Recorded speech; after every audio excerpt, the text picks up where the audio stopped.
세 분 앞으로 나오시죠. 자, 제일 먼저 발표를 해주신 강상준 선생님, 복지 노동자, 복지국가의 주체인가 객체인가에서 우리가 이제 쟁점이 되는 부분은 권력자원 이론하고 그리고 현장의 사회복지사들 이들이 이제 그 조직화되지 않고 있는 것에 대한 배경 이런 거에 대한 좀 논쟁이 있을 수 있을 것 같습니다. 그리고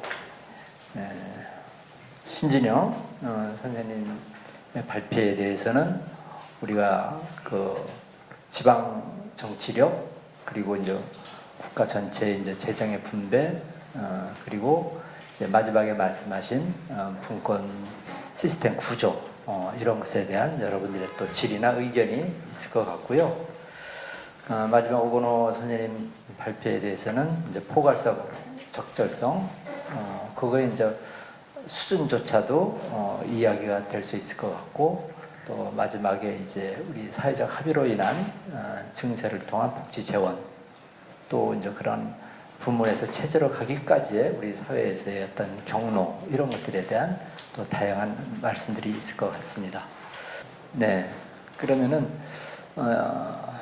질문이나 또는 이제 의견이 있으신 분은 손을 들고 말씀해 주시고요. 1대1 이렇게 질의응답보다는 조금 한 두세 분 이렇게 질문을 모아서 또 해당되는 발표자가 답변을 드리면 어떨까 싶습니다. 네, 네 선생님. 네. 저기 인천평화복지연대 강주수라고 합니다.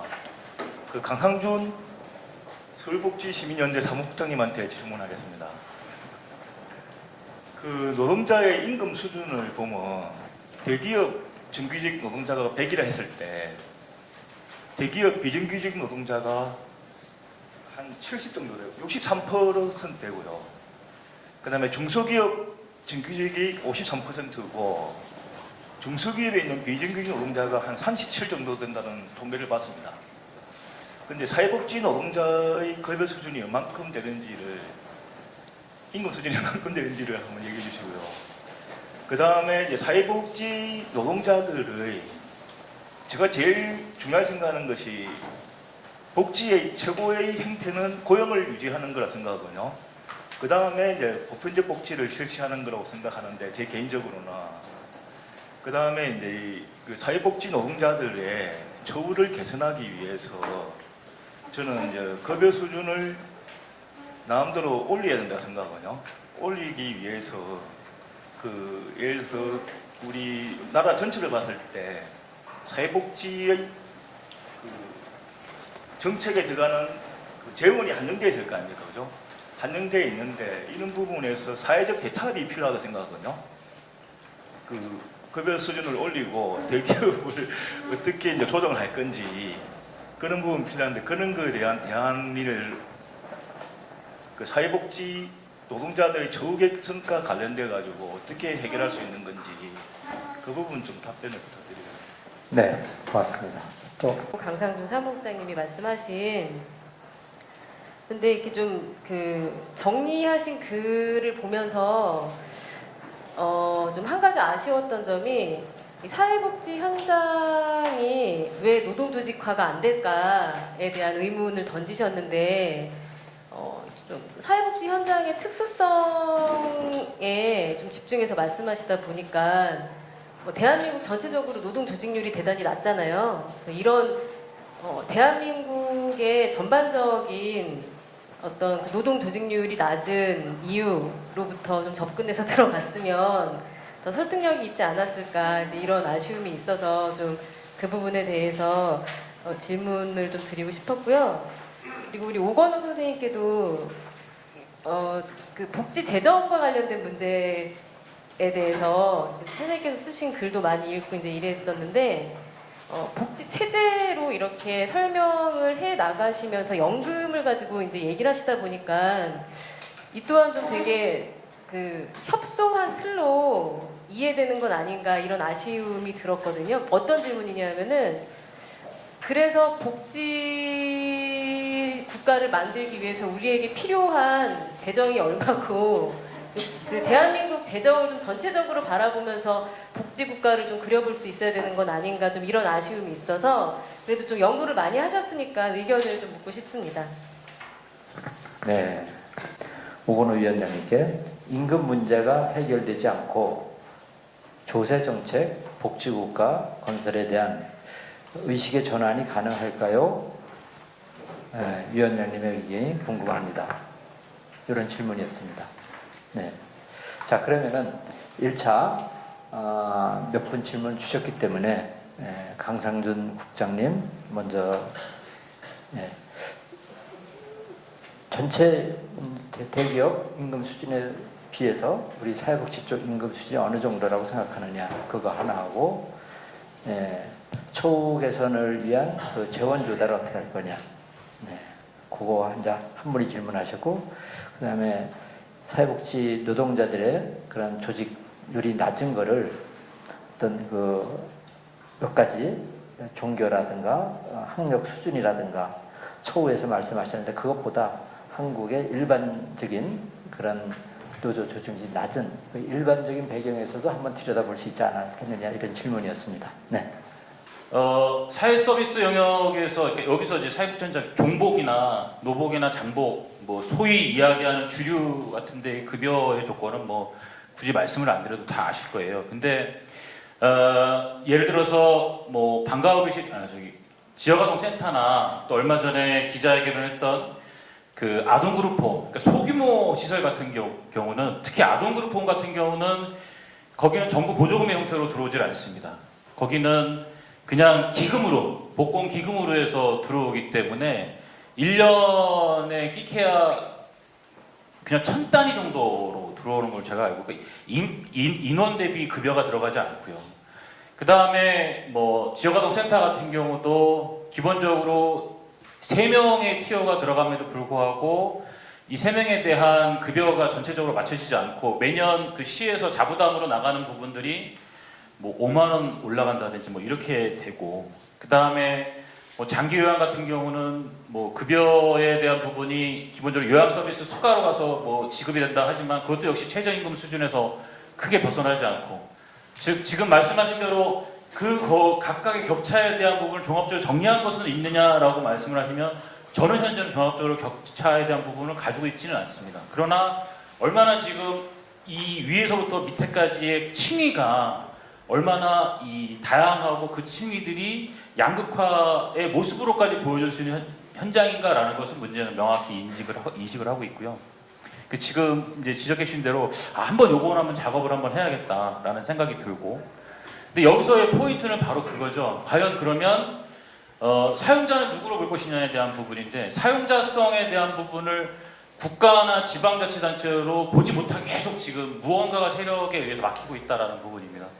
근데 경기도 같은 경우는 재작년인가 재재작년인가에 아주 명확하게 의미 있는 일이 뭐였냐면 그 학교에서 일하고 있는 그 비정규직 선생님들에 대해서 경기도 교육감에 대한 사용자성이 인정이 되었다라는 부분들이죠. 즉 기존에 이제 뭐 교육청이나 학교에서 그 고용을 했지만 원청은 경기도 교육감이다라는 부분이 인정을 됐고 지금 이제 그런 부분들을 가야 된다라는 생각을 하고 있고요. 그 다음에 아까 왜 한국 사회에 대한 전반적인 노동자 조직률이 그러니까 높지 않은 그 이유를 왜 같이 부연해서 설명했으면 좋지 않았을 거냐 동의합니다. 예, 그 또한 역시 가장 큰 요인 중에 하나이죠. 근데 그것에 대한 부분을 지금 여기서 제가 이야기를 하면 좀 더 얘기가 더 큰 거시적인 부분으로 단문으로 들어가기 때문에 이 현장에서만 이야기하고 또 하나가 제가 며칠 전에 그 상당히 중요한 또 연구를 봤는데 이제 표를 정리해 놓은 것이 OECD 회원 국가하고 유럽에 있는 복지국가라는 곳에 대한 그 ISSP라고 해서 각국의 그 소득 자료나 그 다음에 그 국민들의 복지 인식에 대한 부분들을 조사해 놓은 자료가 있는데 여기서 보면 명확히 그게 있어요. 국민들 중에 종교 활동을 하거나 종교를 갖고 있는 사람들이 종교 활동을 하지 않는 사람, 그 다음에 종교가 없는 사람보다 훨씬 복지에 대한 인식, 국가 책임성에 대한 부분이 명확하게 떨어지더라. 통계적으로 유의하게. 이러한 부분들이 이제 나와서 제가 이 부분을 딱 보고 이 부분을 한번 우리 사회복지 현장에 이 실제적인 부분 나오면 봐서 한번 고민을 좀 해봐야겠다라는 생각이 들었었고요. 세 가지였는데 이제 답변 안 하신 거 한 가지가 뭔가요? 사회복지 그 노동자들 초옥에서 나올 때 그 재원 조달을 어떻게 재원? 하면 예. 좋은지. 예. 그 작년에 그 행정학회, 사회복지 행정학회가 속초에서 열렸었습니다. 속초에서 열렸었는데 저는 거긴 가지 않았으나 그 이후에 저한테 피드백이 들어왔죠. 왜 안 왔냐고.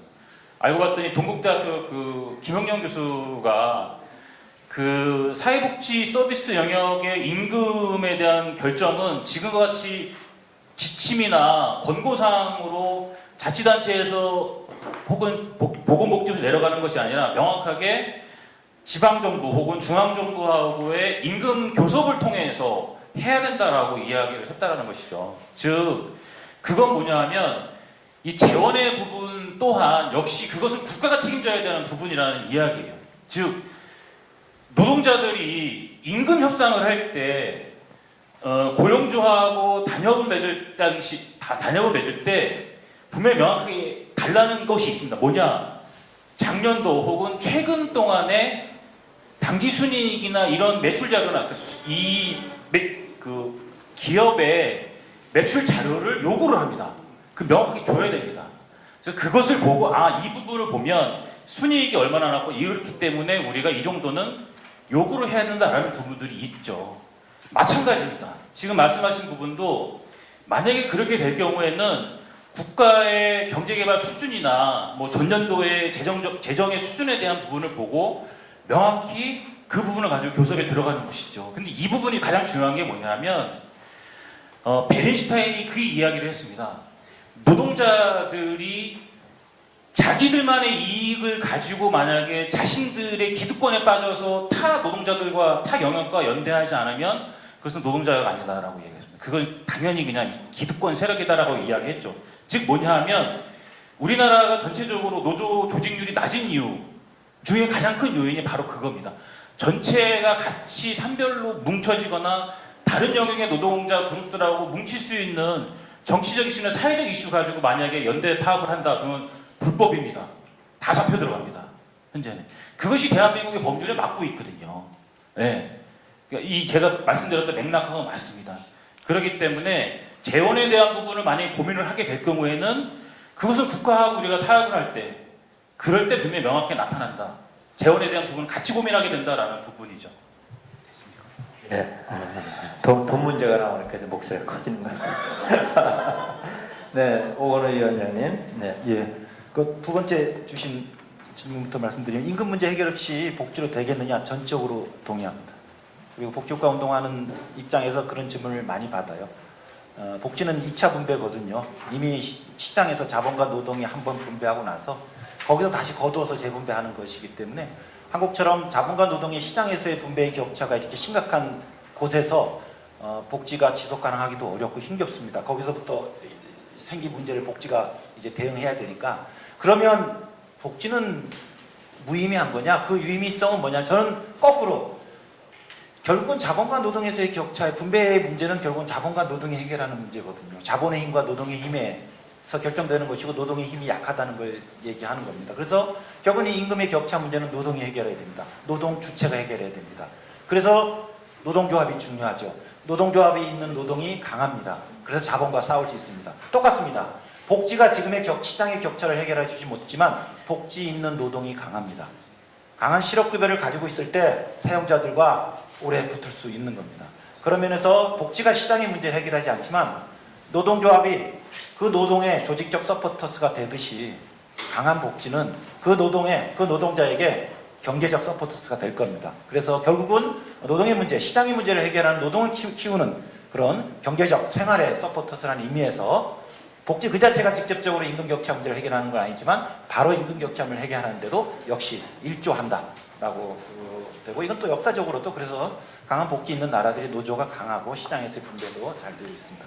두 번째 문제는 이것도 동의합니다. 그래서 제가 그 체제로서의 보편주의를 얘기했는데 이 재정 방안에 대해서는 없다 얘기했는데 제가 없죠.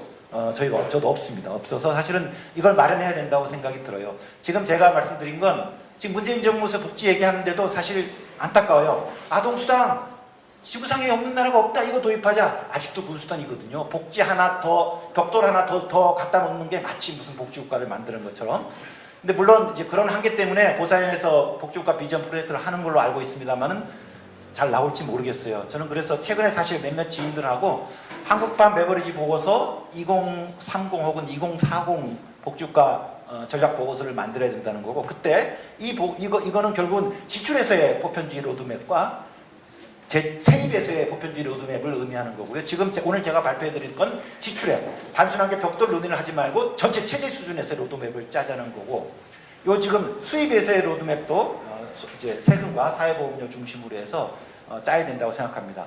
이때 두 원리는 가능하면 복지의 새로운 추가 확대와 이 새로운 증세를 연결시키는 복지 증세라는 이런 기본 원리 하에 이런 체제로서의 지출과 또 체제로서의 보편주의 체제로서의 재원 방안을 마련하려고 그러고, 그 두 짝이 맞으면 물론 그것을 만든 주체 세력 부분은 뭐 이 보고서에 다룰 수는 없겠지만 일종의 2030 혹은 2040 대한민국 복지국가 보고서가 될 거라고 생각하고요.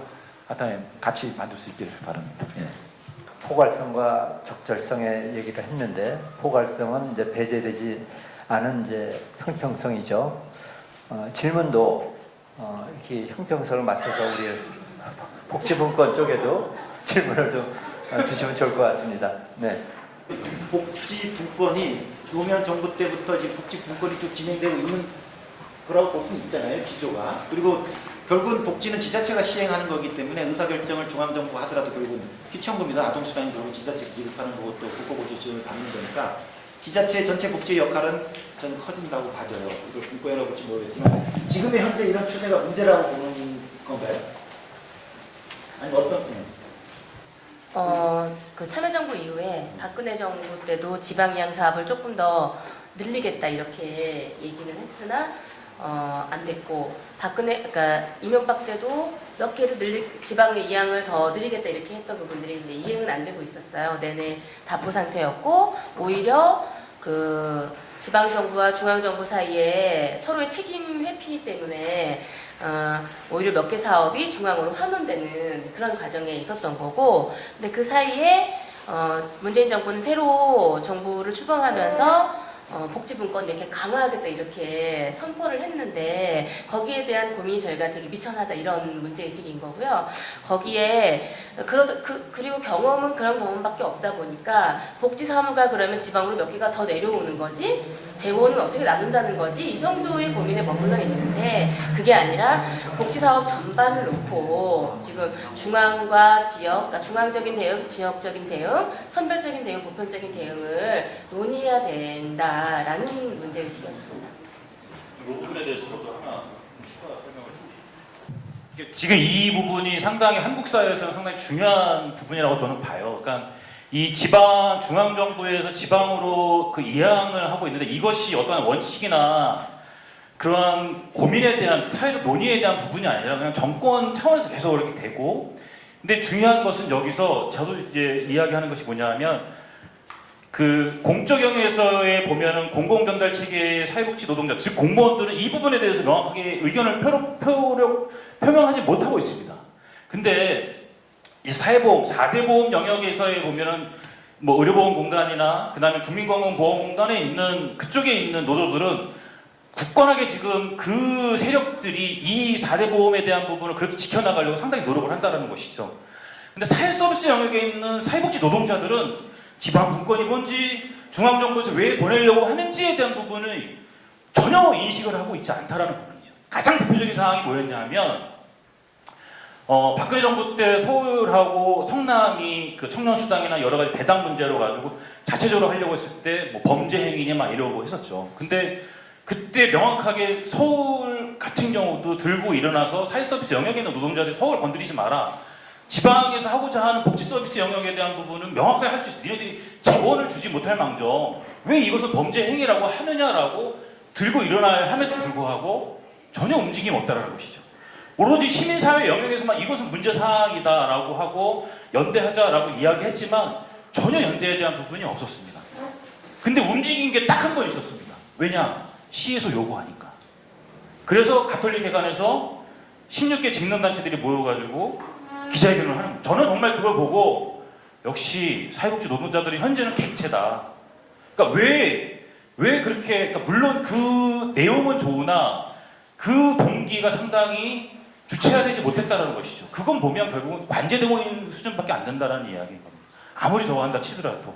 그러니까 결국은 먼저 주체적으로 나가서 그 부분을 지켜나갈, 저는 지방과 중앙의 이 분권에 대한 문제도 상당히 우리들이 주체적으로 나가지 않으면 결국은 객체화될 수밖에 없다라는 그런 좀 위기감을 좀 많이 갖고 있습니다. 네, 고맙습니다. 아까 그 답변하실 때 네. 복지 분권에 대한 우리의 고민이 네. 많지 않다 네. 이런 말씀하셨는데 우리의 고민이라고 하는 것이 문재인 정부의 고민이 적다는 얘기인지 문재인 아니면 정부는 고민이 거의 없어 보이고요. 그러니까 어떤 선언은 했으나 구체적인 비전이 없는 거고 네, 말씀하신 대로 현장의 고민도 학계에서도 이게 이제 그 윤호식 교수님이 이게 정리한 것도 아주 뭐 거의 최근에 와서야 이제 고민 정리되는 그런 상황이다라는 말씀. 네, 네. 그러면은 네. 요 질문에 대해서 후속 말씀 있으세요? 조금 답변이 미진하다 싶으면 어찌되었건 전 오승훈이라고 하고요. 더럼대학교에서 지금 연구원으로 있다가 잠시 한국에 방문하러 들어왔었습니다. 다른 부분 가운데서도 사실 분권이나 뭐 중앙에 이거 분리함에 있어서 얘기를 할 때 절대적으로 얘기해야 될 부분은 재원을 어떻게 확보하고 이걸 지속 가능하게 얘기해야 될 부분인 것 같습니다. 그러려면은 너무 좀 그 후속적인 지속 가능한 부분이 좀 만족스러운 대답이 아니라서 그래서 다시 물었던 거고요. 그리고 첫 번째, 두 번째, 세 번째 질문도 같이 연결을 한다면은 그 첫 번째 질문은 그 처음 발제해 주신 선생님께서 제목은 정체성이 어떠하냐, 무엇에 기인한 것이냐라고 얘기를 했는데 사실 글을 다시 봐도 어떠한 그 정체성의 모호성을 지금 제일 명료하게 가지고 있는지 어떠한 모호성이 더 있는지에 대해서 정작 던진 질문에 있어서는 좀 대답이 충분하게 나오지 않은 것 같아서요. 그 부분을 좀 언급하고 싶고요. 세 번째 그 질문은 우리 오건호 선생님께 얘기하고 싶은데요. 보편주의 인식, 재인식하는 것 너무 중요합니다. 그러나 이미 재원이 너무 부족한 게 사실입니다. 다양한 나라의 다양한 그 모형들을 저희에게 알려주신 건 참 감사한데요. 몇 프로의 상한선이 있었고 얼마큼 재정들을 더 많이 확충했는지에 대한 얘기는 우리에게 전달해 주지 못하셨습니다. 뭐 유승민 후보와 어쩌고 비교해 주는 건 고마운 일이지만요. 선생님이 생각하시기에는 얼마큼 우리가 더 걷어야 되는지 어느 정도 재원을 우리가 더 확보하려면은 최소한 몇 프로는 더 우리가 더 많은 세금을 내야 되는지에 대한 얘기도 덧붙여 묻고 싶습니다. 그래서 통상 저희가 OECD 평균 조세 부담 얘기했거든요. 그 수준입니다. 그래서 아까 제가 말씀드렸던 지출과 혹은 세입에 있어서의 전략적인 복지과 로드맵이 필요하다는 거고 사실 그 로드맵이 세입의 로드맵이 만들어지지 않고 퉁쳐서 에버리지 얘기했던 거는 결국은 지출에서의 로드맵이 없었기 때문이거든요. 그래서 양쪽을 합한 일종의 한국판 보고서 작업이 필요하다고 생각합니다. 네, 고맙습니다. 네. 질문이 쏟아져. 일단 뭐 이 부분에 말씀드리면 저희가 OECD 지금 이제 오건호 박사님이 이야기했던 거에 비하면 그 조세 격차 텍스 웨지라고 하는데요.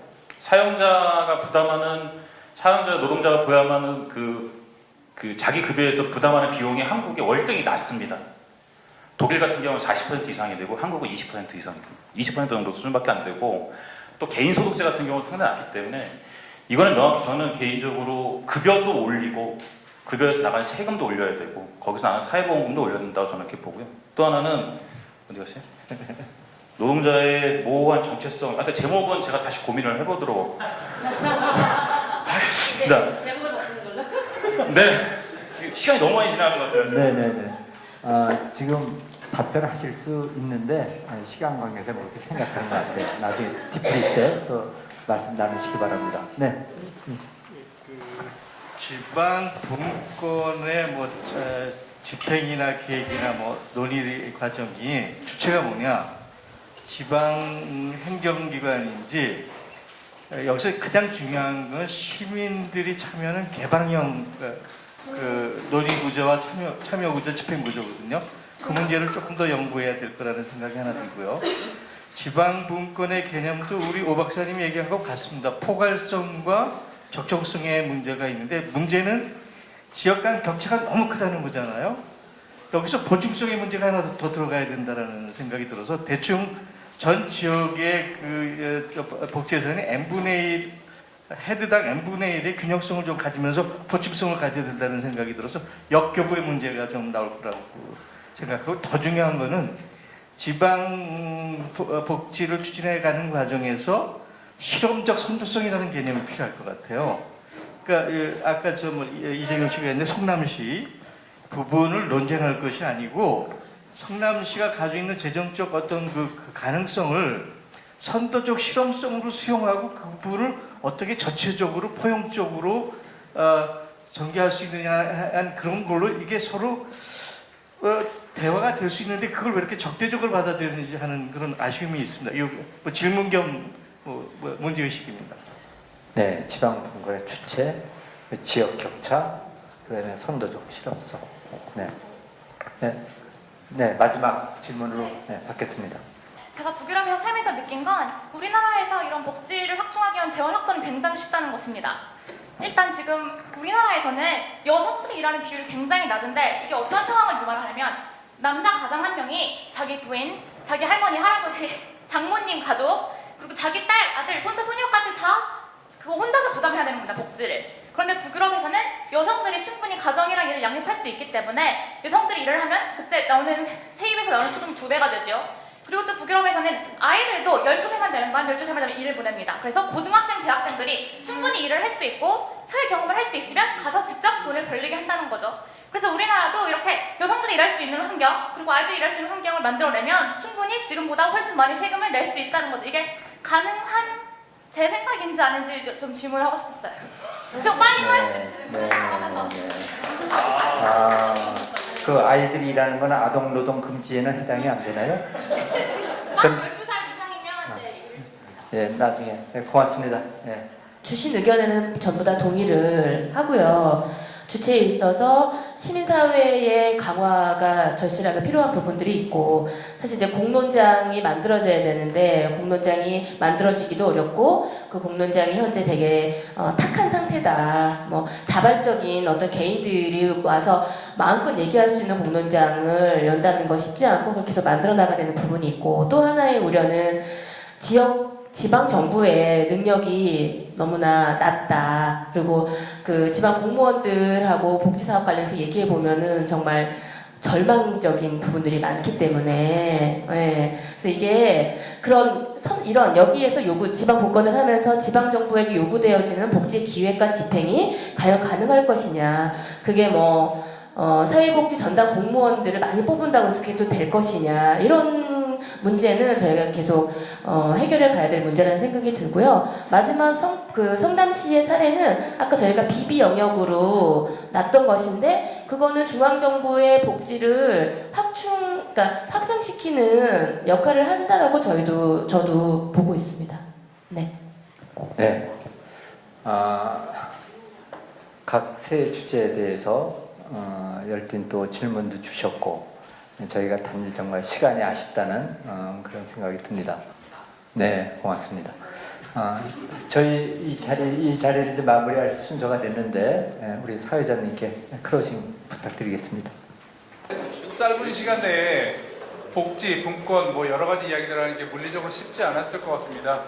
그리고 모쪼록 장시간 이 자리를 채워주신 참여자 여러분들, 그리고 좌장, 그리고 강사님 모든 분들께 감사의 말씀을 드리며 또 다른 장으로 뵙기를 기원하면서 마치도록 하겠습니다.